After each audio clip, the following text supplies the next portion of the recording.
वालेकुम दोस्तों ते भराओ, मैं तुहानू एक बहुत प्यारा मैजिक ट्रिक दिखाने लगा। माचिस दी तील किसी के सर पर जलाना और माचिस की तीली हवा में जलाना।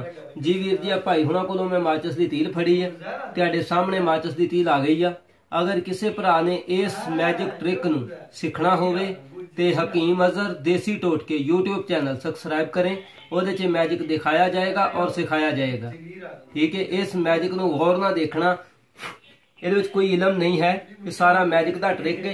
भाई हुणां ਦੇ ਵਾਲਾਂ ਨੂੰ ਪਤਾ ਨਹੀਂ ਕੀ ਲੱਗਾ ਹੈ ਕਿ ਇੱਥੇ ਮਾਚਿਸ ਦੀ ਤੀਲ ਬਲ ਜਾਂਦੀ ਹੈ। ਠੀਕ ਹੈ, ਹੁਣ ਇਹਦੇ ਵਾਲਾਂ ਤੋਂ ਬਾਅਦ ਇਸ ਮਾਚਿਸ ਨੂੰ ਇੱਕ ਹੋਰ ਬਾਲੋ ਫਟਾਫਟ ਹਵਾ ਦੇ ਵਿੱਚ ਮਾਚਿਸ ਦੀ ਤੀਲ ਕੇ ਫਟਾਫਟ ਬਾਲੋ ਜੀ। किते को भरा देखे कि वाला नू कुछ लगा होया सी, इस करके मैं सिर्फ हवा दे विच माचिस दी तीली जला रहा।